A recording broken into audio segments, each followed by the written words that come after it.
Hello दोस्तों, नमस्कार। एक बार फिर से स्वागत है आपके अपने यूट्यूब चैनल देव जीके ट्रिक्स में। तो दोस्तों, यहाँ पर देख सकते हैं कि हम लोग जीके का एक बेहतरीन टेस्ट लगाने वाले हैं। ज़्यादा से ज़्यादा क्वेश्चन हम लोग यहाँ पर सॉल्व करेंगे और देख सकते हैं काफ़ी अच्छे क्वेश्चन हमने लिया है और काफ़ी कम आप लोगों की डिमांड भी आ रही थी कि सर जीके की क्लास लाइए, जीके की क्लास लाइए, है ना।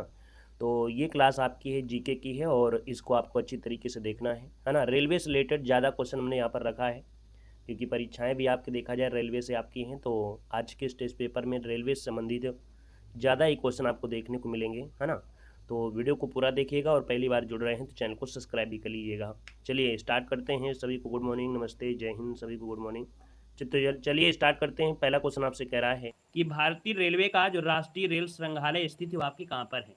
तो चलिए जवाब देना है। कह रहा है कि भारतीय रेलवे का जो राष्ट्रीय रेल संग्रहालय स्थित है वो आपकी कहाँ पर स्थित है, आपको जवाब देना है। चलिए इसका आंसर इनमें से राइट क्या हो सकता है। तो आप कहेंगे सर यहाँ पर देखा जाए तो आपका आंसर क्या बनेगा, ये आपका बी नंबर आपके नई दिल्ली में है। कहाँ पर है तो याद रखिएगा कि जो राष्ट्रीय रेल संग्रहालय है वो आपकी कहाँ पर है, तो आपका नई दिल्ली ऑप्शन आ रहा है बी नंबर है। आपका जवाब बिल्कुल सही हो जाएगा। ठीक है, आगे बढ़िएगा। क्वेश्चन आपसे अगला पूछा गया है कि मैत्री एक्सप्रेसवे जो आपकी है ये किन दो देशों के बीच चलती है। चलिए बताना है जो आपका मैत्री एक्सप्रेस है ये किन दो देशों के बीच चलती है। इसका जो आपका राइट आंसर बनेगा वो आपके इनमें से क्या हो जाएगा। कल ऐसा क्वेश्चन आपको मिल रहा था और काफ़ी लोग कमेंट भी कर रहे थे, है ना। यहाँ पर देख सकते हैं आपका जो आंसर आ रहा है भारत और बांग्लादेश, है ना। तो बिल्कुल सही जवाब आपने दिया है कि सर भारत और बांग्लादेश के बीच जो आपकी एक्सप्रेस चलती है ना, ट्रेन चलती है, उसका नाम है मैत्री एक्सप्रेस नाम है, याद रखिएगा। तो बात आती है कि भाई आपके पड़ोसी देश आपका जो पाकिस्तान है, नल्ला है, तो इसके साथ कौन सी आपकी चलती है। तो आप बताइएगा जल्दी से। भारत और पाकिस्तान के बीच, यहाँ पर भारत और पाकिस्तान के बीच चलने वाली ट्रेन का नाम क्या है, बताइएगा जल्दी से।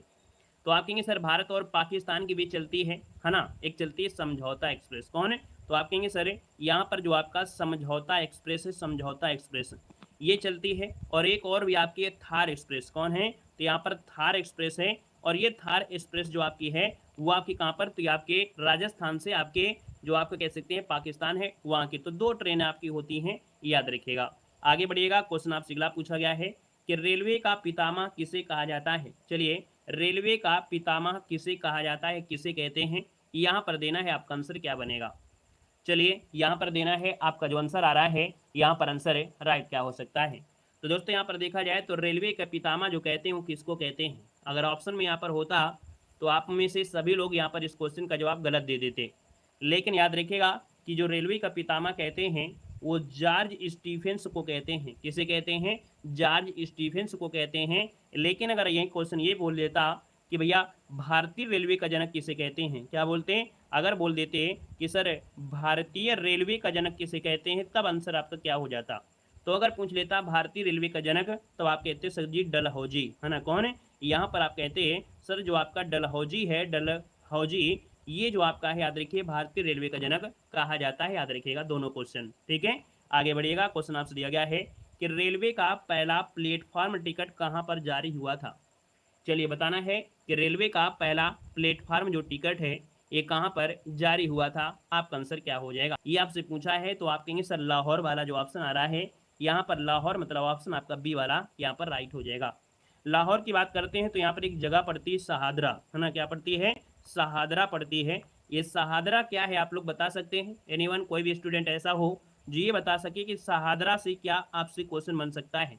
शहादरा, देखो शहादरा में जो आपका कौन है, जहांगीर का मकबरा है जो कि आपके कहाँ पर है, पाकिस्तान, शहादरा, याद रखिएगा। ठीक है, आगे बढ़िएगा। क्वेश्चन आपसे दिया गया है कि विश्व का सबसे पुराना रेलवे स्टेशन इनमें से कौन सा है। बताना है कि विश्व का सबसे पुराना रेलवे स्टेशन इनमें जो आपका दिया है वो आपका इनमें से कौन सा हो सकता है। तो आप कहेंगे सर यहाँ पर जो ऑप्शन आ रहा है इनमें से क्या हो जाएगा। दिया है कि यहाँ पर दिया है विश्व का सबसे पुराना रेलवे स्टेशन ये है आपका कौन, लिवरपूल है। कौन है, लिवरपूल है। और ये जो आपका लिवरपूल आपका दिया गया है ये आपके इंग्लैंड में पड़ता है। कहाँ पड़ता है, तो आप कहेंगे सर ये जो आपको पड़ता है वो आपके इंग्लैंड में पड़ता है, इंग्लैंड में पड़ता है, याद रखिए लिवरपूल। ये आपका विश्व का सबसे पुराना रेलवे स्टेशन है। अगर हम आपसे बोलें कि भारत का सबसे बड़ा स्टेशन जो आपका है कौन सा है, बताइएगा भारत का सबसे बड़ा जो आपका प्लेटफार्म है वो आपका कौन सा है, एक बार कमेंट करें जल्दी से। चलिए हम तो सभी की क्लासें दे देते हैं आप लोगों में से, है ना। आप लोग बोलते हैं सर इस क्लास की दीजिए, है ना, इस प्रकार की सब चीज़ें आपको देते ही रहते हैं। जैसा आपका प्यार रहता है वैसा हमारा भी सपोर्ट रहता है आप लोगों के लिए। देखिए आपसे पूछा है भारत का सबसे बड़ा प्लेटफार्म कौन सा है, तो आप कहेंगे सर इनमें से क्या हो जाएगा, तो आप कहेंगे भारत का सबसे बड़ा प्लेटफार्म कौन सा है, तो केरल का है।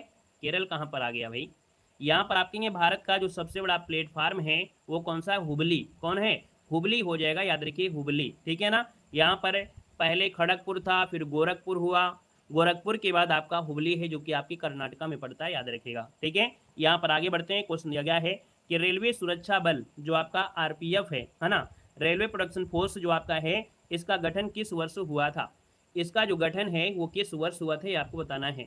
तो आप कहेंगे रेलवे सुरक्षा बल का जो गठन हुआ था ये आपके 1985 को हुआ था। ऑप्शन नंबर आपका बनेगा ए नंबर है 1985, आपका राइट आंसर यहाँ पर हो जाएगा। नेक्स्ट क्वेश्चन दिया गया है कि भारत में दूसरी मेट्रो किस शहर में शुरू हुई थी। बताना है भारत में जो दूसरी मेट्रो है वो किस शहर में शुरू हुई थी, ये आपको बताना है। यहाँ पर बताना है कि भारत में दूसरी मेट्रो किस शहर में, भोपाल, दिल्ली, मुंबई या कोलकाता। तो आप कहेंगे सर इसका जो आंसर आपका अगर डी दे रहे हैं तो डी किसी भी हालत में नहीं सही हो सकता है, क्योंकि यहाँ पर दिया है दूसरी दिया है, और जब दूसरी दिया है इसका मतलब है कि क्वेश्चन में कोई ना कोई चेंजमेंट तो किया गया होगा, क्योंकि जो कोलकाता आपका मेट्रो है ये फर्स्ट आपका है, ये जो आपका था ये आपका फर्स्ट आपकी है। और अगर पूछे भारत में दूसरी मेट्रो कहाँ पर चली थी, तो आपकी दिल्ली में चली थी। कहाँ पर चली थी, तो आपकी दिल्ली में चली थी, याद रखिए दिल्ली आपका आंसर इसका राइट हो जाएगा, नोट कर लीजिएगा। अगला क्वेश्चन आपसे दिया गया है और आपसे कह रहा है कि महाराष्ट्र, कर्नाटक, गोवा के अलावा निम्नलिखित में से कौन सा चौथा राज्य है जो कोंकण रेलवे परियोजना का हिस्सा है। दोस्तों आप देख सकते हैं कि जो आपका पश्चिमी घाट है, पश्चिमी घाट में आपकी एक कोंकण रेलवे जो परियोजना है ना, उसमें 4 राज्यों को शामिल किया गया है। और इन 4 राज्यों में से देखिए एक तो आपका महाराष्ट्र आपका हो गया, है ना, महाराष्ट्र हो जाएगा, फिर यहाँ पर आपका गोवा है, फिर कर्नाटक है, बचा हुआ कौन सा आ गया, केरल।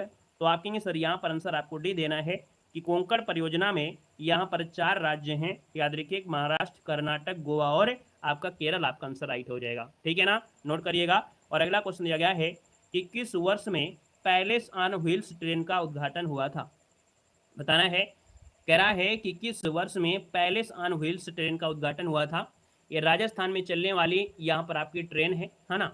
यहाँ पर देखा जाए तो इसका जो उद्घाटन हुआ था ये आपकी कब हुआ था, तो याद रखिएगा 1982 में। कब, 1982 में पैलेस ऑन व्हील्स ट्रेन का उद्घाटन हुआ। ऑप्शन नंबर आपका हो जाएगा बी नंबर। कहते हैं इसमें राजा वगैरह होते हैं, उनके लिए आपका होता है, याद रखिएगा। अगला क्वेश्चन यहाँ पर दिया गया है और आपसे कह रहा है स्वतंत्र भारत का पहला जो रेल बजट है किसने प्रस्तुत किया था। चलिए नहीं आ रहा है तो कोई दिक्कत नहीं है। अरे बात भारत की हो रही है तो पहली बार इंग्लैंड में कहाँ पहुँच गए, हम बात कहाँ की कर रहे हैं, भारत की बात कर रहे हैं ना, कि भारत में पहली आपकी कोलकाता में चली थी, दूसरी दिल्ली में चली थी, तो पहली बार इंग्लैंड में कहाँ पहुँचे गए, जहाँ की बात हो रही है वहाँ की नहीं कह रहे हो। हमने रेलवे का पिता कहा तब भी आपने भारत करा दिया, जब भारत की बात हो रही है तब आप विदेश की बात कर रहे हैं। दोनों में अंतर भी तो समझो कि कहाँ की बात हो रही है। स्वतंत्र भारत का पहला रेल बजट किसने प्रस्तुत किया था, आपसे पूछा गया है। तो आप कहेंगे सर ये हैं आपके जॉन मथाई। कौन है यहाँ पर, जो जॉन मथाई हैं, ऑप्शन नंबर आपका बी या सी नंबर आपका है वो आपका राइट हो जाएगा, है ना, सबका सही है। अगला क्वेश्चन यहाँ पर दिया गया है और आपसे कह रहा है कि दूध का घनत्व मापने के लिए कौन सा उपकरण प्रयुक्त किया जाता है। बताना है कि दूध का उपकरण, है ना, दूध का घनत्व अगर डेंसिटी मापना है तो कौन सा उपकरण होता है वो आपको बताना है। तो हमने कहा दूध से बनी हुई कोई भी वस्तु होती है उसमें एक शब्द आपको कॉमन मिलेगा, लैक्टो। तो आप कहेंगे सर इसका आंसर ये हो जाएगा लैक्टोमीटर आपका होता है, याद रखिएगा, ठीक है ना। यहाँ पर देखो बैरोमीटर होता है, ये दाब का होता है ना। वहीं पर देखा जाए जो हाइग्रोमीटर होता है, हाइग्रोमीटर होता है ये आर्द्रता का होता है, किसका होता है, आर्द्रता का होता है। हाइड्रो आपका होता है जल से रिलेटेड। अगला क्वेश्चन आपसे कह रहा है कि आवृत्ति मापने का नाम बताना है, या आवृत्ति मापने की इकाई का नाम क्या है। आवृत्ति मापने की इकाई का नाम बताना है। तो आवृत्ति मापने की इकाई होता है हर्ट्ज। क्या होता है, हर्ट्ज होता है। ऑप्शन नंबर आपका सी वाला यहाँ पर जवाब राइट हो जाएगा।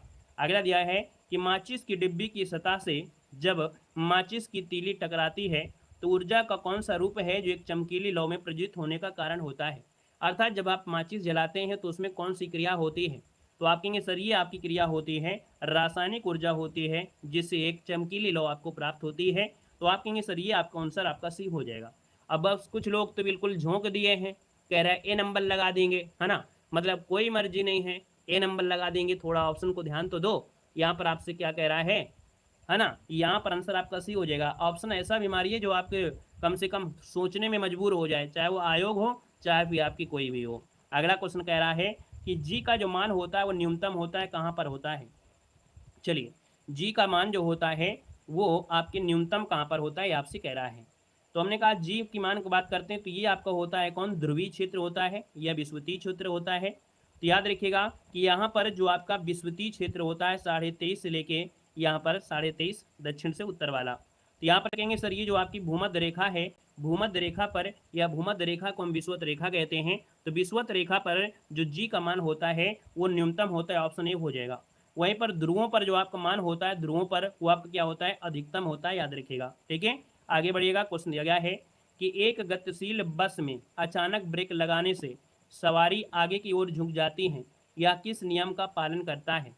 चलिए बताना है आपका आंसर क्या है कि एक गतिशील बस में अचानक ब्रेक लग जाए तो सवारियां जो होती हैं वो अचानक आगे की ओर झुक जाती हैं। आप लोगों के साथ भी ऐसी कहीं ना कहीं घटना घटित हुई होगी।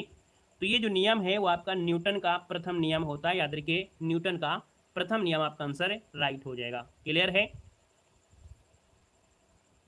यहाँ पर देखिए अगला क्वेश्चन दिया गया है कि साकरिया आयोग की जो संस्तुति है ये किससे संबंधित है, अर्थात यहाँ पर जो सरकारिया आयोग है इसका संबंध किससे है, ये पूछा गया है। तो देखो सरकारिया आयोग का जो संबंध होता है ये किससे है, तो आप कहेंगे सर ये केंद्र और राज्य के जो संबंध है उसके लिए यहाँ पर आयोग बनाया गया था, सरकारिया आयोग अर्थात सरकारिया आयोग। आपका आंसर है यहाँ पर डी वाला राइट हो जाएगा। नेक्स्ट क्वेश्चन दिया गया है कि सर भारतीय संविधान के अंतर्गत निम्नलिखित में से कौन सा मूल कर्तव्य नहीं है, कौन सा मूल कर्तव्य नहीं है आपसे कह रहा है। तो पहला ऑप्शन है कि लोक चुनाव में मतदान करना, वैज्ञानिक प्रवृत्ति विकसित करना, सार्वजनिक संपत्ति की सुरक्षा करना, संविधान के प्रति निष्ठावान रहना और आदर्शों का सम्मान करना। तो भैया यहाँ पर देखा जाए तो बी सी डी सही है। आप कहेंगे सर लोक चुनाव में मतदान करना ये मूल कर्तव्य आपका नहीं है, ऑप्शन नंबर क्या बनेगा, यहाँ पर ए हो जाएगा। अब इसमें भी बहुत लोगों ने यहाँ पर ऑप्शन डी लगा दिया है ना, तो भाई यहाँ पर थोड़ा सा तो ध्यान दीजिएगा आपसे क्या रहा है ना। तो आप कहेंगे सर ए नंबर जो आपका दिया है वो आपका बन जाएगा। ठीक है, आगे बढ़िएगा। क्वेश्चन दिया गया है कि एक उच्च न्यायालय का जो न्यायाधीश है अपना त्यागपत्र संबोधित करता है। तो देखिए बताना है कि जो एक उच्च न्यायालय का न्यायाधीश है अर्थात हाईकोर्ट का जो न्यायाधीश होता है वो अपना त्यागपत्र जो संबोधित करता है वो किसको करता है। तो याद रखिएगा यहाँ पर जो इनको नियुक्त करता है ना, जो नियुक्ति करता है तो लगभग पॉलिटी में जो नियुक्त करेगा उसी को त्यागपत्र दिया जाता है। तो यहाँ पर आप कहेंगे सर उच्च न्यायालय के न्यायाधीश की नियुक्ति भारत के राष्ट्रपति करते हैं, तो जब बात आती है त्यागपत्र की तो यहाँ पर त्यागपत्र भी किसको देंगे, तो आपके यहाँ पर भारत के जो आपके राष्ट्रपति हैं उनको देंगे। ऑप्शन नंबर आपका बनेगा ए नंबर आपका बन जाएगा। अगला क्वेश्चन यहाँ पर दिया गया है कि जो 73 नंबर का संविधान संशोधन था ये भारतीय संविधान में कौन सा भाग जोड़ा गया था। बताना है आपका आंसर इनमें से राइट क्या हो सकता है, यहाँ पर आंसर देना है। तो आप कहेंगे सर यहाँ पर देखा जाए तो आपका आंसर बनेगा कौन सा, पहला ही तो ऑप्शन आपका हो जाएगा ना। यहाँ पर जो आंसर दिया है भाग 9 यही आपका जवाब हो जाएगा कि 73 नंबर का जो संविधान संशोधन था ये आपका भाग 9 जोड़ा गया, तो ऑप्शन नंबर आपका ए वाला राइट हो जाएगा। अगला दिया गया है कि भारत ने समवर्ती सूची की संकल्पना का उद्भव जो किया है वो कहाँ से किया है, अर्थात जो भारत में समवर्ती सूची आपकी है ये आपकी कहाँ से ली गई है। तो समवर्ती सूची ली गई आपके ऑस्ट्रेलिया के संविधान से ली गई है। यहाँ पर आप कहेंगे सर ऑप्शन नंबर आपका सी यहाँ पर राइट हो जाएगा। कहते हैं ना कि यहाँ पर जो भिखारी होते हैं बम्बई वाले जैसे शहरों में बहुत पैसा कमाते हैं, मांग मांग के रईस हो जाते हैं, वैसे अपना भारत भी है। अन्य देशों से स्टार्टिंग क्या किया, अन्य देशों से यहाँ पर तुलना किया, अन्य देशों के यहाँ पर अध्ययन किया और अपने देश के संविधान को सबसे बड़ा संविधान बना लिया, है ना। तो यहाँ पर लिखत भी आपका है, आपका यहाँ ऑप्शन सी हो जाएगा, ऑस्ट्रेलिया के संविधान से समवर्ती सूची ली गई है। विश्व स्वास्थ्य संगठन ने वर्ष 2024 के नेल्सन मंडेला पुरस्कार से किसे सम्मानित किया है। तो आपको बताना है कि जो विश्व स्वास्थ्य संगठन है ना, यहाँ पर देख सकते हैं 2024 का जो नेल्सन मंडेला पुरस्कार है ये किसको संबोधित किया है अर्थात सम्मानित किया है। तो दोस्तों यहाँ पर देख सकते हैं एक संस्था है, यहाँ पर निमहास संस्था है, इसको नेल्सन मंडेला पुरस्कार से सम्मानित किया है। आपका आंसर क्या हो जाएगा, बी नंबर राइट हो जाएगा। और आपसे कह रहा है कि आरबीआई द्वारा किस देश से 100 टन सोना लाया गया है। चलिए बताना है कि आरबीआई के द्वारा किस देश से 100 टन सोना लाया गया है और दोबारा लाने की मंजूरी भी बनाई जा रही है। तो दोस्तों याद रखिए लाया गया है आपके ब्रिटेन से, कहाँ से, तो आपकी ब्रिटेन आपका आंसर है यहाँ पर राइट हो जाएगा, याद रखिएगा। ठीक है, आगे बढ़िएगा। क्वेश्चन आपसे दिया गया है कि वर्ष 2024 में जो पेरिस ओलंपिक के लिए क्वालिफाई करने वाले पहले भारतीय पुरुष मुक्केबाज इनमें से कौन बने हैं। तो यहाँ पर देख सकते हैं कि पेरिस ओलंपिक है ना, और पेरिस का जो पैरा ओलंपिक है, ये दोनों आपके ख़त्म हो चुके हैं। और यहाँ पर देख सकते हैं कि जो आपकी क्वालिफाई करने वाले जो मुक्केबाज रहे हैं वो आपके निशांत देव आपके हैं। कौन है, याद रखिएगा, ये आपकी क्वालिफाई करने वाले थे निशांत देव। ऑप्शन नंबर आपका डी यहाँ पर राइट हो जाएगा। नेक्स्ट क्वेश्चन दिया गया है, निम्नलिखित में से किस राज्य में यूरेनियम खनन भंडार पाए गए हैं। हर एक क्षेत्र से क्वेश्चन आपके होंगे, है ना, आपके एग्जाम के लिए जो आपके क्षेत्र हैं, करंट हो, चाहे हिस्ट्री हो, चाहे पॉलिटी हो, चाहे रेलवे जीके हो, हर चीज़ आपको इस मॉडल पेपर में आपको देखने को मिलेगी। जबरदस्त क्वेश्चन। देखो, किस राज्य में यूरेनियम खनन भंडार पाए गए हैं, तो आप कहेंगे सर ये पाए गए हैं आपके राजस्थान में। कहाँ पर पाए गए हैं, आपके राजस्थान में पाए गए हैं। ये आपको क्वेश्चन को समझो, हम ये नहीं कह रहे हैं कि ललितपुर, यहाँ पर ये कह रहा है कि अगर पूछता उत्तर प्रदेश में कहाँ पाया जाता है, ललितपुर में, लेकिन आपसे कह रहा है कि किस राज्य में यूरेनियम खनन भंडार पाए गए हैं, तो ये आपकी कहाँ पर, तो आपके राजस्थान देना है। ऑप्शन नंबर आपका ए राइट हो जाएगा, याद रखिएगा। यहाँ पर आगे बढ़ते हैं। क्वेश्चन आपसे दिया गया है कि भारत के 4 हिल स्टेशन हैं, उन 4 हिल स्टेशन को आपको क्रम से बताना है कि अगर आप दक्षिण से उत्तर की ओर जाते हैं, कहाँ से, अगर आप दक्षिण से उत्तर की ओर जा रहे हैं तो आपको कौन से हिल स्टेशन आपको मिलेंगे। तो देखिए, सबसे पहले दक्षिण में जाएंगे तो आपको मिलेगा मन्नार की खाड़ी, सबसे नीचे है, तो आप कहेंगे सबसे पहले आपका मन्नार मिलेगा, है ना, यहाँ पर देखा जाए तो आपको पी मिलेगा। इसके बाद जाएंगे तो आपको कर्नाटक में कुर्ग मिलेगा, ठीक है, क्यू मिलेगा। फिर माउंट आबू देखिए, है ना, ये आपका राजस्थान वाला यहाँ पर हो जाएगा। फिर आपका डलहौजी आपका हिमाचल प्रदेश वाला हो जाएगा। तो आप कहेंगे सर यहाँ पर जो आंसर है वो राइट कौन सा हो जाएगा, तो यहाँ पर आपका PQRS वाला जो ऑप्शन है वो राइट हो जाएगा। मन्नार, कुर्ग, माउंट आबू और आपका डलहौजी, है ना, तो ऑप्शन नंबर ए वाला राइट हो जाएगा, याद रखिएगा। ठीक है, चलिए बी नंबर ऐसे कैसे उड़ा देंगे भैया, यहाँ पर उड़ाना नहीं है, यहाँ पर आपको ध्यान देना है कि मन्नार की खाड़ी सबसे नीचे है, तो बी वाला ऑप्शन उड़ाने की तो कोई बातें नहीं होती है। ठीक है, आगे बढ़िएगा। अगला है कि उत्तर और दक्षिण भारत को कौन सी पर्वत श्रृंखला पृथक करती है। ये जो आपका उत्तर भारत है और उत्तर भारत का जो दक्षिण आपका भारत है, इसको अलग करने वाली जो आपकी श्रृंखला है वो आपकी कौन सी है। तो दोस्तों यहाँ पर देखा जाए तो आप कहेंगे सर ये विंध्य की श्रेणी है। कौन है, ये आपकी विंध्य की श्रेणी है, और ये विंध्य की श्रेणी क्या करती है, उत्तर भारत और दक्षिण भारत को अलग करती है। ऑप्शन नंबर क्या हो जाएगा, यहाँ पर सी नंबर जिसका आ रहा है बिल्कुल सही जवाब इनमें से बन जाएगा। ठीक है ना। यहाँ पर देखिए अगला क्वेश्चन दिया गया है, निम्न में से युग्मों में से कौन से युग्म पहाड़ी दर्रों के संदर्भ में सही दिया गया है। पहाड़ी दर्रा का आपसे कह रहा है सही दिया गया है। बोमडीला दिया गया अरुणाचल प्रदेश होना चाहिए, जो कि हिमाचल प्रदेश है, गलत दिया है। नाथुला आपके सिक्किम में है, देखिए आपका अरुणाचल प्रदेश गलत दिया है। लिपुलेख देखिए उत्तराखंड है, आप कहेंगे बिल्कुल सही है, आपका ऑप्शन सी वाला यहाँ पर राइट हो जाएगा। अगला क्वेश्चन आपसे दिया गया है कि हिमालय की निम्नलिखित चोटियों का ऊंचाई के साथ सही मिलान आपको करना है। यहाँ पर देख सकते हैं जो माउंट एवरेस्ट की आपकी ऊंचाई है वो कितनी, 8,848 है ना, यहाँ पर आपका बी वाला बनेगा। और वहीं पर धौलागिरी जो आपकी है, धौलागिरी 8167 आपका बनेगा। कामेट जो आपका पर्वत है इसकी जो ऊंचाई है वो आपकी 7756 हो जाएगी। और अन्नपूर्णा जो आपका है वो 8091 बनेगा, मतलब पहला ऑप्शन यहाँ पर राइट बनेगा, याद रखिएगा। अगला क्वेश्चन आपसे कह रहा है कि रेडक्लिफ रेखा निम्नलिखित में से किन के साथ भारत की सीमा का सीमांकन करती है, आपका निर्धारण करती है, यहाँ पर बताना है। तो यहाँ पर देखा जाए तो आप कहेंगे सर इसका आंसर आपका बनेगा ए नंबर। ये जो रेडक्लिफ रेखा है वो पाकिस्तान है ना और भारत के बीच जाती है, आपका आंसर बनेगा ए नंबर, राइट हो जाएगा। वहीं पर बांग्लादेश के साथ जो आपकी सीमा है और आपकी किसके साथ, तो आपकी त्रिपुरा के साथ है। ये कौन सी रेखा है, तो आप कहेंगे सर ये आपकी जीरो रेखा है। कौन है, तो जीरो रेखा भारत और त्रिपुरा के बीच जाती है, भारत और बांग्लादेश के साथ जाती है, जिसमें से त्रिपुरा जो आपकी बांग्लादेश से आपका तीन ओर घिरा हुआ है। ठीक है, अगला देखो यहाँ पर दिया गया है, कह रहा है जहांगीर का मकबरा कहाँ पर स्थित है। बताएगा कि जो जहांगीर का मकबरा है वो आपकी कहाँ पर है, आपको बताना है। तो हमने कहा सर जहांगीर का जो मकबरा है ना वो शहादरा जो कि आपके पाकिस्तान में पड़ता है। तो हमने कहा सर लाहौर में जगह पड़ती है शहादरा, है ना, और ये क्वेश्चन आपको बताया भी था। तो ऑप्शन नंबर आपका बनेगा ए नंबर, राइट हो जाएगा। अगला है कि संविधान का कौन सा अनुच्छेद है जो राज्य सरकार को ग्राम पंचायत के गठन का निर्देश देता है। ये क्वेश्चन अभी आपको मिला भी था। हमने कहा ग्राम पंचायत के गठन के लेने के लिए यहाँ पर जो अनुच्छेद आपका 40 है ना, ऑप्शन नंबर आपका बनेगा बी नंबर, राइट हो जाएगा, याद रखिएगा। अनुच्छेद जो आपका 32 है इस संविधान की आत्मा है ना कहा जाता है, जो कि डॉक्टर भीमराव अंबेडकर के अनुसार है, याद रखिएगा। और देखा जाए तो आपके जो मौलिक अधिकार है उनकी रक्षा करना, ये भी आर्टिकल नंबर आपका 32 के तहत होता है। अगला क्वेश्चन आपसे दिया गया है कि निम्न में से किस राज्य में काली मिट्टी पाई जाती है? किस राज्य में काली मिट्टी पाई जाती है? तो काली मिट्टी की बात करते हैं तो गुजरात है, मध्य प्रदेश है, महाराष्ट्र है और आपके यहाँ पर इन सभी में। तो ऑप्शन कहेंगे सर इन सब का जवाब बिल्कुल सही हो जाएगा। वैसे देखा जाए तो आपके महाराष्ट्र में ढेर सारी पाई जाती है जो आपकी काली मिट्टी है, बाकी गुजरात में भी है, मध्य प्रदेश में, महाराष्ट्र में भी है। आपके ये ऑप्शन जब दिया गया है तो ऑप्शन डी नंबर लगा देंगे। अगला दिया है कि निम्न में से कौन सा अधिनियम है जो काला बिल के रूप में जाना जाता है? तो यहाँ पर याद रखिएगा कि यहाँ पर कह सकते हैं काला बिल के नाम से जानते हैं। ये जो आपका रौलेट एक्ट आपका आया था, है ना, जो आपके रौलेट एक्ट आया था बिना नियम के, है ना, बिना जांच पड़ताल के, अंग्रेज क्या कर रहे थे, फर्स्ट युद्ध के बाद लोगों को जेल में अंदर डाल रहे थे, है ना। तो वहीं पर कह सकते हैं इस बिल को काला बिल के रूप में जाना गया है।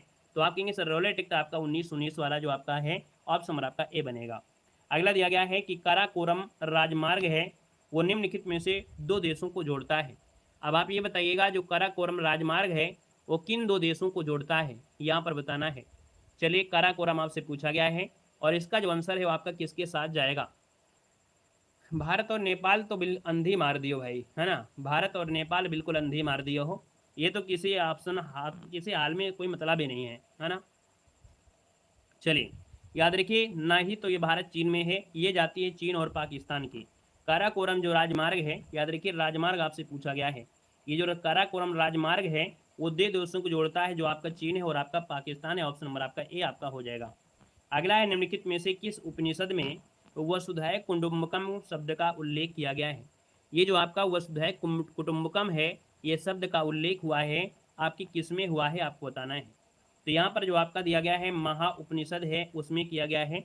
यहाँ पर जो आंसर आपका दिया है वो आपका ए नंबर है, यहाँ पर राइट हो जाएगा। याद रखिएगा ये क्वेश्चन सही है कि नहीं सही है एक बार सभी लोग चेक कर लीजिएगा, जल्दी से बताइएगा। यहाँ पर जो दिया गया है वसुधैव कुटुंबकम, ये जो आपका आंसर इसके सही ऑप्शन है आपके हैं कि नहीं है? चलिए जल्दी से कमेंट करिएगा।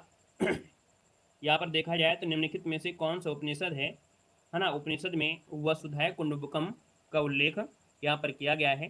तो बिल्कुल सही है, आपका आंसर पहला ही हो जाएगा। याद रखिएगा जो आपका महा उपनिषद है उसका 6वां अध्याय का जो 71 और 73 श्लोक है वहाँ पर ये शब्द आपको मिलता है। याद रखिए इसका आंसर आपका पहला ही आपका राइट हो जाएगा। याद रखिएगा यहाँ पर वसुधा मतलब पृथ्वी होता है ना, ये जो आपका जैसा है कुटुंब का मतलब होता है बड़ा या परिवार, मतलब पूरी पृथ्वी एक परिवार है और इसे भारतीय समाज में सबसे महत्वपूर्ण माना गया है। याद रखिएगा। तो आप कहेंगे सर ये महाउपनिषद है। अगला दिया गया है कि भारत में जो वंदे मातरम आपकी पत्रिका है इसकी स्थापना किसने की थी? बताना है भारत में वंदे मातरम जो पत्रिका है इसकी स्थापना किसने किया था? तो यहाँ पर याद रखिएगा इनका नाम है बिपिन चंद्रपाल है। ऑप्शन डी हो जाएगा, बिपिन चंद्रपाल आपका आंसर है, राइट हो जाएगा वंदे मातरम पत्रिका। नेक्स्ट क्वेश्चन दिया गया है कि लॉर्ड डलहौजी की जो विलय नीति है इसका प्रथम शिकार इनमें से कौन सा हुआ था? लॉर्ड डलहौजी की विलय नीति का जो प्रथम शिकार हुआ इनमें से कौन है? तो दोस्तों सबसे पहले आपके सतारा को विलय किया गया था। तो आप कहेंगे सर सतारा वाला जो ऑप्शन आ रहा है ये नंबर है, यहाँ पर राइट हो जाएगा। नेक्स्ट क्वेश्चन आपसे दिया गया है कि रास बिहारी बोस द्वारा संगठित भारतीय स्वतंत्रता लीग किस संगठन का एक अग्रदूत था? जो आप देख सकते हैं भारतीय जो संगठित आपका भारतीय स्वतंत्रता लीग है ये किस संगठन का एक अग्रदूत था? तो आप कहेंगे सर यहाँ पर ये भारतीय राष्ट्रीय फौज, क्या बोलेंगे कि भैया भारतीय राष्ट्रीय फौज का एक अग्रदूत रहा है। जो कि संगठन किसने किया था? रास बिहारी बोस ने किया था। तो ऑप्शन नंबर आपका क्या बनेगा? यहाँ पर बी नंबर जो आपका है वो आपका जवाब इनमें से राइट हो जाएगा। आपसे कह रहा है रेलवे के किस जोन को ब्लू चिप कहा जाता है? चलिए बताना है कि रेलवे के किस जोन को ब्लू चिप कहा जाता है, यहाँ पर आंसर देना है। तो आप कहेंगे सर यहाँ पर जो आपका आंसर है वो राइट क्या हो जाएगा? चलिए यहाँ पर देना है आपका जो आंसर है लगभग काफ़ी लोग जवाब दे रहे हैं और आपका जो आंसर सही हो जाएगा वो सी हो जाएगा, दक्षिण पूर्व रेलवे। याद रखिएगा जो आपका दक्षिण पूर्व रेलवे है इसे ब्लू चिप कहा जाता है। ऑप्शन नंबर आपका बनेगा सी नंबर है। हालांकि गूगल बाबा जो है वो कहीं कहीं पर आपके पूर्वी तटीय रेलवे दे दिया है जो कि आपका सही नहीं है। याद रखिएगा यहाँ पर जो आंसर आपका दिया है वो आपका सी नंबर आपको देना है। यहाँ पर आगे बढ़ते हैं, क्वेश्चन आपसे अगला पूछा गया है और आपसे कह रहा है रेल कर्मचारी बीमा योजना किस वर्ष शुरू की गई थी? चलिए बताना है, यहाँ पर जो आंसर है वो आपका राइट क्या हो जाएगा? तो आप कहेंगे सर यहाँ पर जो आंसर आपका दिया गया है कहीं ना कहीं आपका जवाब हो जाएगा कौन सी नंबर है 1977 में। याद रखिएगा, रेल कर्मचारी बीमा योजना जो शुरू की गई थी वो आपके सी नंबर है 1977 में आपकी शुरू की गई थी। आपका जो आंसर आपका दिया गया है वो आपका कौन बनेगा, सी नंबर है, राइट हो जाएगा, याद रखिएगा, ठीक है ना। और वहीं पर एक होता है रेल यात्री बीमा, जो रेल में यात्रा करते हैं यात्री लोग, उनके लिए जो बीमा योजना की शुरुआत की गई थी, है ना, रेल यात्रियों के लिए जो शुरुआत की गई थी वो आपके 2016 में शुरुआत की गई थी, याद रखिएगा। आगे बढ़िएगा, क्वेश्चन आपसे अगला पूछा गया है और आपसे कह रहा है भारत में मेट्रो रेल सेवा कब से शुरू की गई थी। बताना है भारत में मेट्रो रेल सेवा कब से शुरू की गई थी। यहाँ पर बताना है सबसे पहले रेल सेवा जो शुरू की गई थी, है ना, वो आप कहेंगे सर कोलकाता से स्टार्ट की गई थी, और कोलकाता में से 24 अक्टूबर 1984 यहाँ पर देखा जाए तो आपका जो आंसर बनेगा वो राइट कौन हो जाएगा, तो आप कहेंगे सर ए नंबर हो जाएगा आपके 1984। और कब, तो आपकी याद रखिएगा 24 अक्टूबर, इस डेट को याद रखना, 24 अक्टूबर 1984 को भारत में जो आपकी कोलकाता मेट्रो है वहाँ पर आपकी स्टार्ट हुई थी, याद रखना है, ठीक है ना। और ये भारत की पहली भूमिगत मेट्रो प्रणाली थी, ये भारत की पहली भूमिगत मेट्रो प्रणाली थी, याद रखिएगा, ठीक है ना। और यहाँ पर आगे बढ़ते हैं, क्वेश्चन आपसे अगला पूछा गया है और आपसे दिया गया है देश में माल परिवहन के लिए निम्नलिखित में से कौन सबसे बड़े माध्यम के रूप में प्रयुक्त होता है।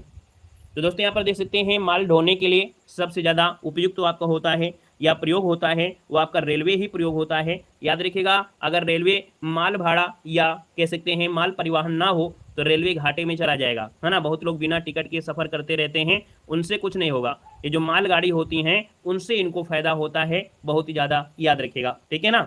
चलिए आगे बढ़ते हैं, क्वेश्चन आपसे अगला पूछा गया है और आपसे यहाँ पर दिया गया है वृंदावन एक्सप्रेसवे किन के बीच चलती है। वृंदावन जो एक्सप्रेसवे है वो किन के बीच चलती है आपको बताना है। तो दोस्तों यहाँ पर देखा जाए आपका जो आंसर है यहाँ पर राइट क्या हो सकता है, तो वृंदावन एक्सप्रेसवे जो आपकी चलती है वो चेन्नई और बेंगलोर के बीच चलती है। चेन्नई और बेंगलोर जो ऑप्शन दिया गया है यहाँ पर सी नंबर आपका जवाब जो आपका दिया गया है यहाँ पर राइट हो जाएगा, याद रखिएगा, ठीक है ना। और यहाँ पर आगे बढ़ते हैं, क्वेश्चन आपसे दिया गया है और आपसे कह रहा है कि पहिए और एक्सिल बनाने वाली रेलवे यूनिट कहाँ पर अवस्थित है। पहिए और एक्सिल बनाने वाली जो रेलवे यूनिट है ये आपकी कहाँ पर अवस्थित है, यहाँ पर बताना है आपका जो आंसर है इनमें से क्या हो जाएगा। मतलब भारतीय रेल की जो व्हील है और एक्सेल है ये बनाने वाली जो आपकी रॉयल व्हील फैक्ट्री है ना, RWF, ये बंगलौर के यलहंका में है। अर्थात यहाँ पर देखा जाए तो आपका जो आंसर दिया गया है वो राइट क्या हो जाएगा, तो आप कहेंगे सर ए नंबर आपका हो जाएगा बंगलौर वाला ऑप्शन जिसका आ रहा है यहाँ पर राइट हो जाएगा, याद रखिएगा। ये जो फैक्ट्री है भारतीय रेलवे को तो देती ही देती है, साथ में अंतर्राष्ट्रीय ग्राहकों को भी ये सेवाएं आपकी देती है, याद रखिएगा।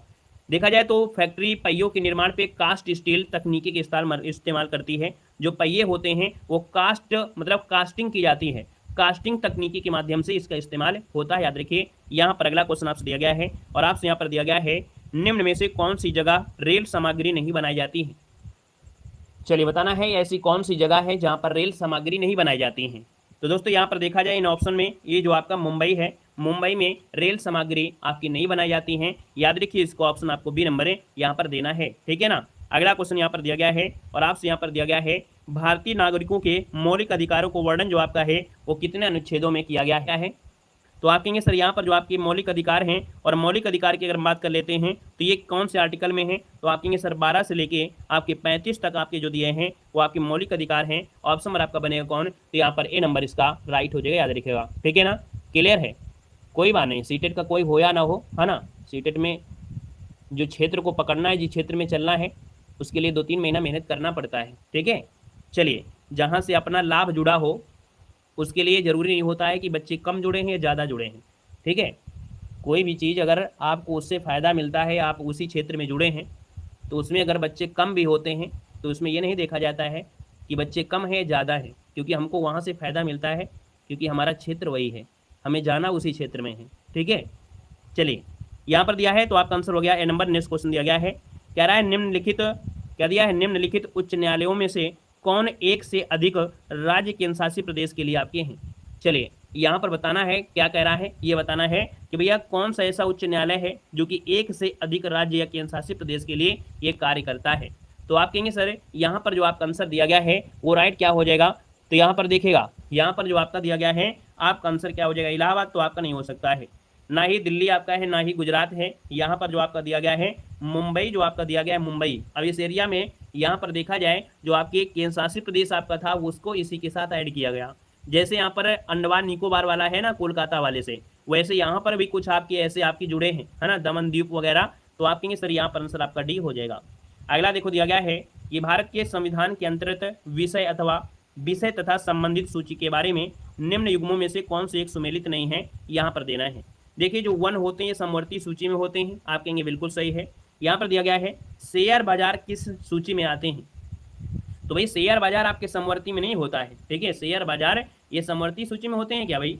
यहाँ पर देखो डाकघर जो बचत बैंकिंग ये संघीय में है, जन स्वास्थ्य आपके राज्य सूची में है, तो एक ही ऑप्शन आपको दिख रहा है ना, कौन सा आपका बी नंबर है यहाँ पर हो जाएगा। अगला है निम्नलिखित संविधान संशोधन अधिनियम में से किस एक में यह प्रावधान है कि केंद्र और किसी राज्य के मंत्रिपरिषद का आकार क्रमशः लोकसभा सदस्यों की कुल संख्या का उस राज्य के विधानसभा के सदस्यों की कुल संख्या के 15% से अधिक नहीं होगा। अब ये तो आपने इतनी बड़ी हिस्ट्री पढ़ लिया, इतना बड़ा क्वेश्चन पढ़ लिया, लेकिन आंसर आपको जरूर पता होगा। ये बात हो रही है 91 नंबर का जो संविधान संशोधन हुआ था, है ना, इसमें से विधानसभा के सदस्यों की कुल संख्या 15% से अधिक नहीं हो सकती, याद रखिएगा।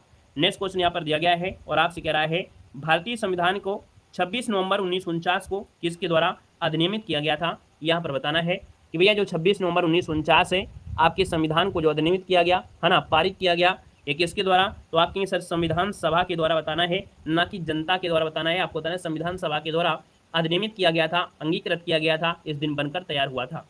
अगला देखो यहाँ पर दिया गया है कि भारतीय संविधान को 26 नवंबर 1949 को किसके द्वारा, तो ये क्वेश्चन रिपीट हुआ है। अगला देखो यहाँ पर दिया गया है कि कौन सा जोड़ी या संस्था है जो आपका सुमेलित नहीं है, यहाँ पर आपसे कह रहा है कौन से आपका अनुच्छेद है जो आपका सुमेलित नहीं है। देखो सर्वोच्च न्यायालय दिया गया है कि भारत को जो सर्वोच्च न्यायालय है अनुच्छेद 318 है। भारत का निर्वाचन आयोग आपका 324 दिया गया है। यहाँ पर संघीय लोक सेवा आयोग है आपका 332 दिया गया है और महाधिवक्ता आपसे दिया है 351 दिया गया है। अब आपको बताना है कि क्वेश्चन नंबर आपका जो 14 दिया गया है इनमें से आपसे कह रहा है कौन सी जोड़ा आपका सुमेलित है। अच्छा पूछा है कौन सुमेलित है ना, सुमेलित है क्योंकि महाधिवक्ता वाला तो ये आपका होता ही नहीं है ना। तो यहाँ पर भारत का जो निर्वाचन आयोग दिया गया है ये जो आपका 324 वाला दिया गया है, यही इसका ऑप्शन आपका क्या हो जाएगा, राइट हो जाएगा। अगला दिया गया है कि साथी 2 जो आपका 0 पर्सनल फाइनेंस ऐप है वो किसने लॉन्च किया है। चलिए बताना है साथी 2.0 पर्सनल फाइनेंस ऐप किसने लॉन्च किया है। दोस्तों ये आपके लॉन्च किया है आपके सेबी ने लॉन्च किया है। सेबी मतलब अगर हम बात करते हैं तो आप कहेंगे भारतीय प्रतिभूति जो आपका विनिमय बोर्ड है ना, इसने निवेशकों के लिए पर्सनल फाइनेंस ऐप यहाँ पर लॉन्च किया है। और देखा जाए तो आपके जो जटिल काम होता है उसको क्या करेगा, आसानी से इसको निवेशकों को मदद करने के लिए यहाँ पर आपका बनाया गया है। अगला क्वेश्चन यहाँ पर दिया गया है और आपसे कह रहा है 8 लाख करोड़ के पूंजीकरण है ना हासिल करने वाला तीसरा बैंक आपका कौन सा बना है। तो 8 लाख करोड़ के जो बाजार पूंजीकरण है इसको हासिल करने वाला जो आपका तीसरा बैंक है इनमें से आपका है कौन। तो दोस्तों ऑप्शन नंबर आपका सही बनेगा, ये है आपका भारतीय स्टेट बैंक है। कौन है, सेबी हो जाएगा, भारतीय स्टेट बैंक आपका आंसर है, राइट हो जाएगा। यहाँ पर अगला क्वेश्चन आपसे दिया गया है और आपसे कह रहा है यहाँ पर क्वेश्चन फिनलैंड की दूरसंचार उपकरण विनिर्माता नोकिया ने किससे समझौता किया है। तो जो नोकिया है वो आपका कहाँ की कंपनी है, तो नोकिया आपकी फिनलैंड की है, याद रखिएगा है ना। और इसने जो समझौता किया है वो किया है गति शक्ति विश्वविद्यालय से किया है समझौता, गति शक्ति विश्वविद्यालय। ऑप्शन नंबर आपका बी यहाँ पर राइट हो जाएगा दोस्तों, याद रखिएगा, ठीक है ना। चलिए आगे बढ़िएगा, क्वेश्चन आपसे अगला पूछा गया है और यहाँ पर आपसे दिया गया है question ICC ODI player of the year पुरस्कार से किसे सम्मानित किया गया है। ICC ODI player of the year से जो सम्मानित किया गया है वो किसे चुना गया है, यहाँ पर देना है। तो दोस्तों ये है आपकी विराट कोहली है, ऑप्शन नंबर आपका बनेगा सी नंबर है। ये जो आपके बल्लेबाज हैं 2023 के लिए ये इनको दिया गया है, याद रखिएगा, ठीक है ना। और विराट कोहली को ये जो पुरस्कार मिला है वो तीसरी बार मिला है, याद रखिए, 3 बार मिल चुका है, याद रखिएगा। इससे पहले MS धोनी को और एवी डिविलियर्स को 2 बार ये अवार्ड दिया जा चुका है, ठीक है ना। और आगे बढ़ते हैं, क्वेश्चन आपसे अगला पूछा गया है और आपसे कह रहा है विश्व पर्यावरण दिवस 2024 कब मनाया गया। तो पर्यावरण दिवस मनाते हैं 5 जून को और 5 जून दो दिया है, वो ऑप्शन नंबर आपका डी दिया गया है ना। ऑप्शन नंबर आपका डी यहाँ पर राइट हो जाएगा। और यहाँ पर देखा जाए तो आपके अपने ग्रह की रक्षा के लिए है ना, इस प्रकार से कुछ आपका इससे जुड़ा हुआ आपका रहा है। और 2024 में 30वीं वर्षगांठ मनाई गई है, याद रखिए, पर्यावरण दिवस की 30वीं वर्षगांठ मनाई गई है। अगला क्वेश्चन यहाँ पर दिया गया है और आपसे कह रहा है कि अर्थ केयर उपग्रह किस अंतरिक्ष एजेंसी ने लॉन्च किया है। अर्थ केयर उपग्रह किस अंतरिक्ष एजेंसी ने लॉन्च किया है। तो अर्थ केयर उपग्रह है और याद रखिएगा यहाँ पर जो आपका आंसर है वो राइट इनमें से क्या बनेगा। चलिए ए और बी इसका आंसर आपका सही है, ए और बी याद रखिएगा, आपकी यूरोपीय अंतरिक्ष एजेंसी और जो आपकी जाक्सा है, ऑप्शन नंबर आपका डी बनेगा। अगला देखो दिया गया है कि कौन से पुर्तगाली नेता है ब्लू वाटर पॉलिसी आपकी शुरू किया था। कौन से पुर्तगाली नेता ने ब्लू वाटर पॉलिसी स्टार्ट किया था, चलिए बताइएगा। यहाँ पर हिस्ट्री से क्वेश्चन आपका दिया गया है और यहाँ पर जो आपका आंसर बनेगा वो राइट इनमें से क्या हो सकता है, ये आपको बताना है। तो आप कहेंगे सर यहाँ पर जो आपके फ्रांसिस्को डी अल्मीडा है ना, यहाँ पर जो ऑप्शन दिया गया है वो आपका क्या पहला वाला जो ऑप्शन आ रहा है, यहाँ पर कहेंगे सर जी सर पहला ऑप्शन बिल्कुल सही है। फ्रांसिस्को डी अल्मीडा जो आपके हैं इसने ब्लू वाटर पॉलिसी यहाँ पर स्टार्ट किया था, है ना, और ये भारत में पुर्तगालियों का पहला गवर्नर था। 1505 में अपना कार्यभार संभाला था, याद रखिएगा। और पुर्तगालियों को अरब सागर और हिंद महासागर में व्यापार का एकमात्र अधिकार दिया गया था इस नीति के तहत, याद रखिएगा। यहाँ पर आगे बढ़िएगा, क्वेश्चन आपसे अगला पूछा गया है। क्वेश्चन आपसे कह रहा है किस वर्ष बंगाल की दीवानी ईस्ट इंडिया कंपनी को प्राप्त हुई थी। चलिए किस वर्ष बंगाल की जो दीवानी है वो ईस्ट इंडिया कंपनी को प्राप्त हुई थी। यहाँ पर कहेंगे सर ये आपका जो आंसर है 1765, यहाँ पर आंसर आपका राइट हो जाएगा, ठीक है। इसका आंसर आपका बनेगा ए नंबर 1765 आपका हो जाएगा। शाह आलम द्वितीय है ना, जो कि 12 अगस्त 1765 को इलाहाबाद की संधि के जरिए कंपनी को बंगाल और बिहार उड़ीसा की दीवानी यहाँ पर दी गई थी। अगला क्वेश्चन यहाँ पर दिया गया है और आपसे यहाँ पर कह रहा है कि मित्र मेला संगठन किस वर्ष स्थापित किया गया था। मित्र मेला संगठन है किस वर्ष स्थापित किया गया था, याद रखिएगा 1899। यहाँ पर जो आंसर है वो राइट हो जाएगा 1899 में विनायक दामोदर सावरकर और उनके जो एक भाई थे गणेश दामोदर सावरकर ने नासिक में स्टार्ट किया था। बाद में इसका नाम बदल कर दिया गया, अभिनव भारत सोसाइटी कर दिया गया था। मित्र मेला अभिनव भारत सोसाइटी है ना, ये आपकी 1999। तो आप कहेंगे सर इसका आंसर आपका सी नंबर है, राइट हो जाएगा। अगले क्वेश्चन पर आते हैं। क्वेश्चन आपसे दिया गया है, कह रहा है महात्मा गांधी की आत्मकथा का अंग्रेजी अनुवाद किसने किया था। बताना है कि महात्मा गांधी की आत्मकथा है इसकी अंग्रेजी में अनुवाद जो किया था वो किसने किया था, ये बताना है। और इनकी आत्मकथा था सत्य के साथ मेरे प्रयोग। क्या इनकी जो आत्मकथा का नाम है वो सत्य के साथ मेरे प्रयोग है ना, इसका अंग्रेजी अनुवाद महादेव देसाई ने किया था। महादेव देसाई मतलब ऑप्शन नंबर आपका जो बनेगा वो आपका यहाँ पर सी नंबर है, राइट हो जाएगा। और ये किताब मूल रूप से गुजराती भाषा में लिखी गई थी। ये जो किताब थी है ना सत्य के साथ मेरे प्रयोग, ये गुजराती भाषा में लिखी गई थी, याद रखना है। यहाँ पर आगे बढ़ते हैं। क्वेश्चन आपसे दिया गया है और आपसे कह रहा है किस एक्ट के तहत कलकत्ता में उच्च न्यायालय या उच्चतम न्यायालय की स्थापना हुई थी। यहाँ पर उच्चतम न्यायालय होना चाहिए और जो कि है बिल्कुल सही है। तो आप कहेंगे सर कोलकाता में उच्चतम न्यायालय की स्थापना की बात किया गया है, उच्चतम न्यायालय। यहाँ पर जो आंसर बनेगा वो राइट क्या हो सकता है, तो आप कहेंगे सर 73 वाला जो ऑप्शन है 1773 वाला, ये आपका आंसर है, यहाँ पर राइट हो जाएगा, याद रखिएगा, ठीक है। कलकत्ता में सर्वोच्च न्यायालय की स्थापना हुई थी, नोट कर लेना है। अगला क्वेश्चन यहाँ पर दिया गया है और आपसे कह रहा है गुजरात में झील वस्तुतः एक कृत्रिम जलाशय है जो कि मौर्य काल में आपकी बनाई गई थी। यहाँ पर ये जो जलाशय है वो मौर्य काल में आपकी बनाई गई थी। आप कहेंगे सर ये आपकी कौन सी है, तो आपका आंसर क्या बनेगा, सुदर्शन झील हो जाएगा। सुदर्शन झील की अगर हम बात करते हैं तो आप कहेंगे सर इसका आंसर आपका बनेगा डी, ये सुदर्शन झील आपका है मौर्य शासन के दौरान यहाँ पर ये कृत्रिम जलाशय आपका, याद रखेगा। अगला क्वेश्चन आपसे कह रहा है निम्नलिखित में से क्या दिया है, यहाँ पर समझना है निम्न में से किस स्थान पर हड़प्पा सभ्यता की पहली खगोलीय वेधशाला पाई गई है। हड़प्पा सभ्यता की पहली खगोलीय वेधशाला जो आपकी है वो आपकी पाई गई है आपकी धौलावीरा जो आपकी गुजरात में है ना, धौलावीरा जो कि आपके गुजरात के कच्छ में आपका है। यहाँ पर खोजा था जेपी जोशी ने खोजा था, याद रखेगा। अगला क्वेश्चन यहाँ पर दिया गया है और आपसे कह रहा है क्वेश्चन कैवल्य किस धर्म से संबंधित है। कैवल्य किस धर्म से संबंधित है। मोक्ष प्राप्ति की जो घटना आपकी जुड़ी है कहीं ना कहीं यहाँ पर जो पूर्ण ज्ञान होता है ना, उसे कहते हैं। तो आप कहेंगे सर ये जो जुड़ा हुआ है वो आपके किससे, ऑप्शन बी हो जाएगा, जैन से जुड़ा है, जैन धर्म से जुड़ा है, याद रखिएगा, है ना। इसे केवला ज्ञान भी कहा जाता है, मतलब जैन धर्म के जो मुताबिक कैवल्य सभी आत्माओं का एक अंतर्निहित गुण होता है, ठीक है ना। यहाँ पर आगे बढ़ते हैं। क्वेश्चन आपसे दिया गया है और आपसे कह रहा है उस राज्य का नाम बताइएगा जो चंद्रगुप्त प्रथम को लिच्छियों से दहेज में मिला था। बताना है कि उस राज्य का नाम बताना है जो आपके चंद्रगुप्त प्रथम को लिच्छवी के जो लोग थे, है ना, लिच्छवी के राजा थे, वहां से उनको दहेज में मिला था। तो ये जो आपको दहेज में मिला था वो आपका है कौन, तो ये है आपका पाटिलपुत्र है। याद रखिए कि चंद्रगुप्त प्रथम जो गुप्त वंश का एक राजा था 320 ईस्वी पूर्व में मगध की गद्दी पर बैठा था, उसने लिच्छवी वंश की राजकुमारी कुमार देवी से शादी की थी और पाटिलपुत्र उसको दहेज में मिला भी था। अगला क्वेश्चन यहाँ पर दिया गया है और आपसे कह रहा है कि पहला पृथ्वी शिखर सम्मेलन, है ना, रियो डी जनेरियो में आयोजित किया गया था। चलिए रियो डी जनेरियो सम्मेलन है और यहाँ पर बताना है आपका जो आंसर बनेगा वो राइट क्या हो जाएगा। तो याद रखिएगा कि आपकी 3 जून से 14 जून के बीच, 3 जून से 14 जून 1992 में जो शीत युद्ध हुआ था उसके विकास के मुद्दों पर एक अंतर्राष्ट्रीय स्तर पर सहयोग करने के लिए यहाँ पर ये सम्मेलन हुआ था।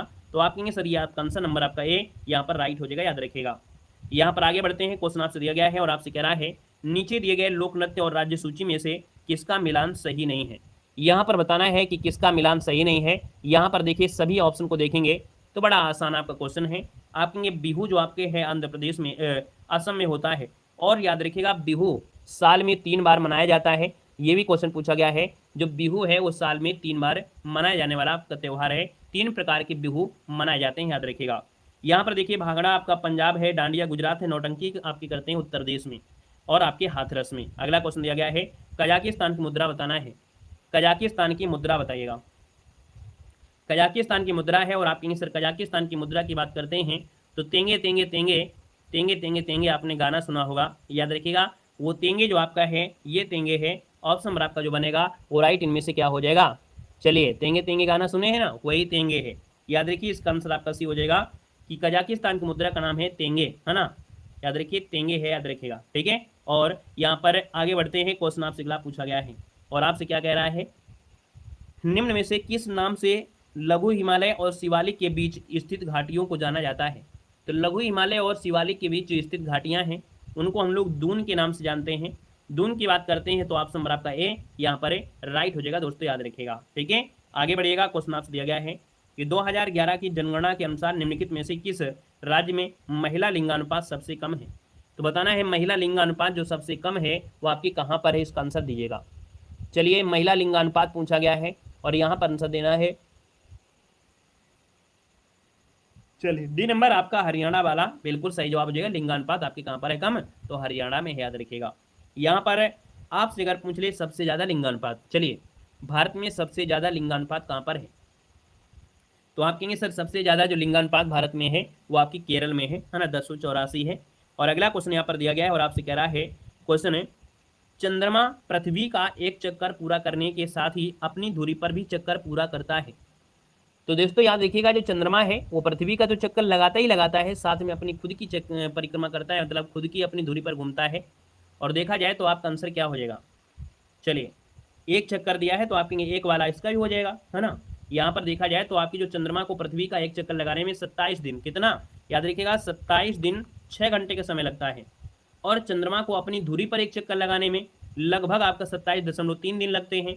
तो लगभग आप कहेंगे जितना इसका चक्कर लगाता है उतना खुद को चक्कर लगाता है। तो ऑप्शन नंबर आपको ए नंबर आपको लगा देना है। यहाँ पर आगे बढ़ते हैं, क्वेश्चन आपसे दिया गया है, कह रहा है भारत की मुख्य भूमि के देशांतर के बीच फैले हुए हैं। मतलब आपके देखा जाए तो आपकी जो देशांतर रेखा है भारत की वो आपकी कौन सी है।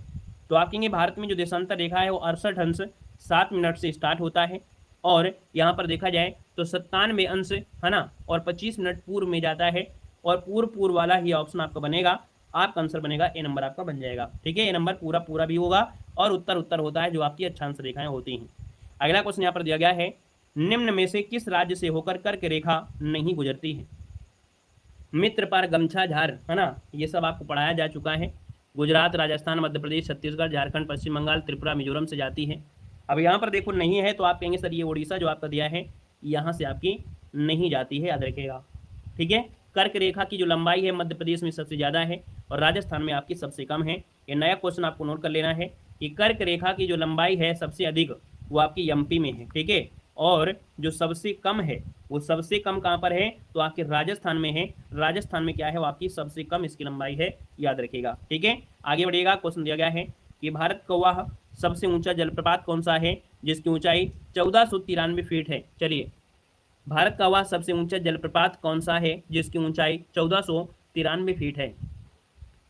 1493 फीट है और भारत का सबसे ऊंचा हो गया है। यहाँ पर देखा जाए तो ये कुंचिकल जलप्रपात आपका जो है ना, कर्नाटक में आपका है, याद रखिएगा, कुंचिकल आपका इसका आंसर है, यहाँ पर राइट हो जाएगा, याद रखिएगा, ठीक है ना। चलिए ये वराही नदी पर बना है, कौन सी नदी है, वराही नदी आपका है। अगला क्वेश्चन यहाँ पर दिया गया है और आपसे कह रहा है कि प्रशांत के रिंग को वलय भी कहा जाता है। प्रशांत के रिंग को वलय भी कहते हैं, मतलब यहाँ पर देखा जाए तो आग का वलय कहते हैं। प्रशांत महासागर में जो आपके आप कह सकते हैं रिंग फायर आपको बना है प्रशांत सागर में, महासागर में, जहाँ पर ज्वालामुखी वगैरह रहते हैं, अधिकतर होते ही रहते हैं, है ना। तो आप कहेंगे सर ये आपका जो आपका आग का ज्वालामुखी कहते हैं या आग का वलय कहते हैं, क्योंकि सक्रिय ज्वालामुखी आपके रहते हैं और एक रिंग के जैसा आपका एरिया बना लेते हैं और हमेशा धुआं और बिजली या धुआं और प्रकाश होता रहता है, इसलिए इसे कहा जाता है ना। जो प्रकाश प्रशांत के रिंग को वलय के ग्रुप में कहते हैं, याद रखिएगा। एक भूमध्य रेखा का होता है वो प्रकाश स्तंभ होता है। ये जो आपका है ये आपको प्रशांत महासागर के है। अगला क्वेश्चन यहाँ पर दिया गया है। क्वेश्चन आपसे कह रहा है किस पंचवर्षीय योजना का उद्देश्य गरीबी उन्मूलन था। चलिए बताना है कि कौन सी ऐसी पंचवर्षीय योजना है जिसका उद्देश्य था गरीबी उन्मूलन। और यहाँ पर देखा जाए तो गरीबी उन्मूलन जो आपका दिया गया है इनमें से वो राइट क्या हो सकता है। चलिए यहाँ पर देखिएगा गरीबी उन्मूलन है और गरीबी उन्मूलन यहाँ पर जो आपका आंसर है वो 80 हो जाएगा। 5वीं पंचवर्षीय योजना है। ये जो आपकी थी समय से पहले समाप्त हुई थी और ये स्टार्ट कब हुई थी 1974 से और कब तक चली थी तो आपकी 1978 जो कि 4 वर्ष ही चली थी और समय से पहले ये आपकी पंचवर्षीय योजना आपकी खत्म हो गई थी। गरीबी हटाओ है ना नारे पर ये उद्देश्य दिया गया था, ध्यान केंद्रित किया गया था। दोस्तों यहाँ पर याद रखिएगा जो आपका न्यूनतम आवश्यकता कार्यक्रम चलाया गया था MNP जो आपका चलाया गया था MNP अर्थात न्यूनतम आवश्यकता कार्यक्रम वो इसी योजना में आपको चलाया गया था। याद रखिए 5वीं ही पंचवर्षीय योजना में अनाज के बदले है ना, याद रखिए काम के बदले अनाज कार्यक्रम भी शुरू किया गया था। याद रखिएगा 1978 में एक मोरारजी देसाई सरकार ने इस योजना को खारिज कर दिया था। तो आप कहेंगे सर इस प्रकार से यहाँ पर आपकी जो क्लास है वो आपकी क्या होती है कंप्लीट होती है। बाकी कितना स्कोर गया है एक बार सभी लोग कमेंट बॉक्स में कमेंट करके जरूर बताइएगा, ठीक है। ओके भैया, चलिए 1.5 घंटे की क्लास तब लेंगे जब बच्चे यहाँ पर 100 होंगे। अब आप सोचो कि नहीं हम यहाँ पर 10 घंटे की क्लास ले लें, यहाँ मैराथन क्लास ले लें और बच्चे यहाँ पर केवल 5 हों 6 हों 10 हो 15 हों, तो भी इतनी मेहनत मत कराइए कि हम बीमार भी हो जाएं फिर। क्लियर है, मतलब दूसरी क्लास के लिए हम कुछ कर भी ना पाएँ या टाइपिंग करने भी मेहनत लगती है, सब कुछ लगती है। अगर आपको लगता है 1.5 घंटे या 2 घंटे की क्लासें हम आपको दें तो आप लोग भी पूरी सपोर्ट करिए, आप बच्चों को बढ़ाइए, शेयर करिए, ठीक है, तो भी आपकी लंबी क्लासें होंगी। लेकिन आप सोचो कि नहीं हम 4-5 लोग जुड़े रहें और आपसे कहें कि सब 4 घंटे की क्लास हम लेते रहें तो 4-4 घंटे क्लास नहीं हो पाएंगी भाई, ठीक है। चलिए क्लियर है, तो चलिए फिर आज के लिए इतना रखते हैं, मिलते हैं नए सेशन के साथ, ठीक है।